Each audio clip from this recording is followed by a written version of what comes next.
Streaming now, this is the Wood TV Live Desk. And good morning, everyone. Phil Penarski here with the Wood TV Live Desk. Hope you're having a great start to your day. News 8 digital reporter Matt Jaworowski joins us once again, and he's here to talk about his latest Sunday story, which deals with one of the most acclaimed actors of our time, Mr. James Earl Jones. Today is actually his 93rd birthday, so we thought it was appropriate to kind of talk about that piece on his actual birthday. Matt, it's great to see you again.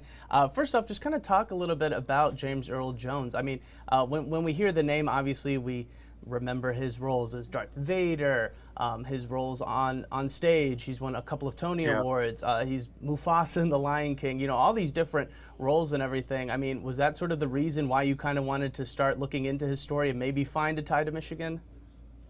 Yeah, it was one of those things where I know James Earl Jones because of his work, but I didn't know that he had such a strong tie to Michigan. So that was really what kind of got me interested in the story. Learning of how he has these deep Southern roots. He was born in the Deep South, but then moved up here with his grandparents when he was 5. And he's actually been quite open about enjoying his time here in Michigan, how it was a really hard transition for him. But it really just plays out into this really wonderful life story that culminates in this incredible acting career. And talk a little bit about his time here in Michigan. You know, from his upbringing, obviously being born in Mississippi, a little bit outside of Memphis, to then kind of packing up, moving 800 miles to the north. I mean, talk a little bit about that transition and what he's been talking about over the course of his career. Right, so it kind of comes in 2 different shades. So he moves up north. He lives with his grandparents, and when he's 5, they leave Mississippi and they move up to northern Michigan, this tiny town. I don't even think it actually qualifies as a town. It's an unincorporated community called Dublin, which is out, about 20 miles east of Manistee. So it's kind of very much out in a rural area. And he says that he really struggled with this transition. His mother was no longer there. His dad left the family to go become an actor. So when he moved up to Michigan, he developed this serious stutter to the point where many people thought he was mute because he didn't talk, which is ironic because we now know this actor that has this golden, low bass voice that it is so recognizable. Right. This almost didn't happen, partly because he moved to Michigan. That's how he developed it, but also how he learned to overcome it. He credits this all to one of his high school teachers growing up in Michigan. In class, like I said, people, he barely spoke because he had such a bad stutter.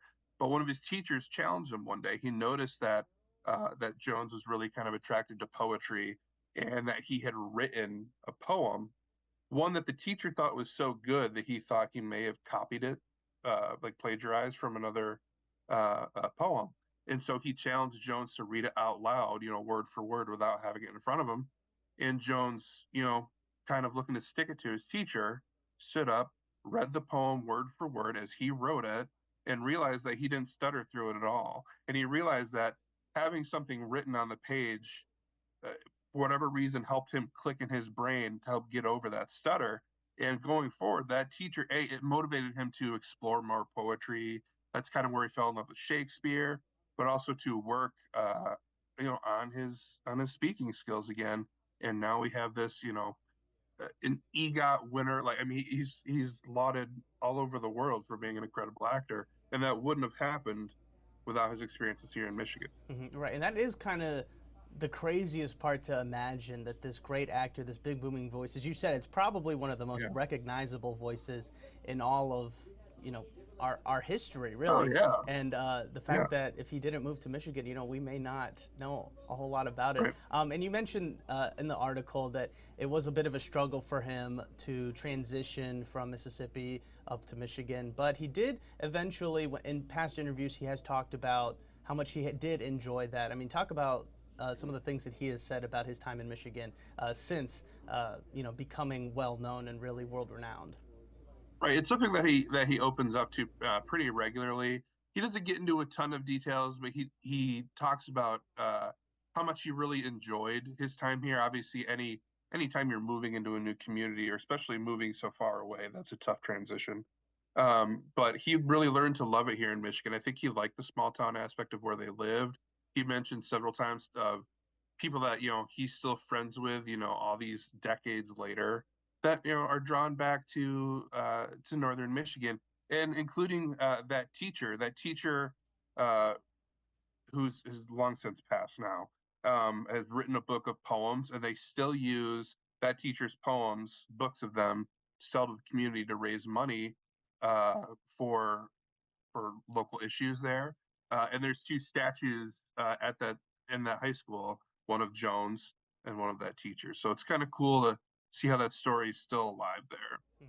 Absolutely, and I do want to remind everybody watching that the full story, kind of detailing Jones's time here in Michigan and his entire career, really can be found right now over on our website, woodtv.com. Matt did a phenomenal job kind of lacing everything all together. And before we let you go, Matt, I mean, we can't not talk about some of our favorite James Earl Jones roles. I mean, when you hear that name, or really when you hear his voice, I mean, what role of his really comes to mind for you?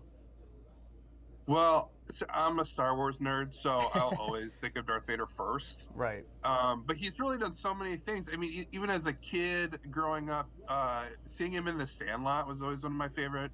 I mean, that's such an incredible, timeless movie anyway.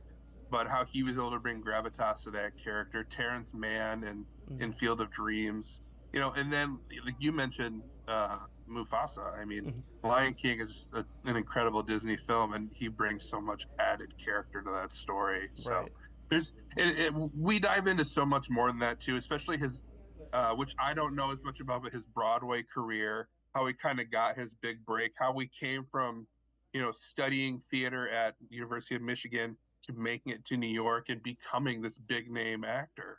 There's a lot of detail in the story, and I encourage people to go check it out. Right, absolutely. And fun fact, I always kind of associate James Earl Jones as Darth Vader, like you said, being a big Star Wars fan. But I actually had no idea that was him. I grew up watching The Lion King. I probably watched it every single day as a kid. And then when I finally started to get into Star Wars, I was like, is that Mufasa? Is that the lion? So yeah, exactly. And so as you mentioned, that voice is so recognizable, and we definitely want to wish James Earl Jones a very happy birthday today. And what better way to wish him a happy birthday than by reading up a little bit more on his history, which you can do right now just by heading on over to our website, woodtv.com. Matt's piece is right there on our homepage. You can check it out for yourself. Matt, thank you so much for stopping by today. We really do appreciate it. Anytime. Talk to you later. Of course. I want to thank everybody else for tuning in to this latest edition of the Wood TV Live Desk. I'm Phil Penarski, and we hope you have a great rest of your day.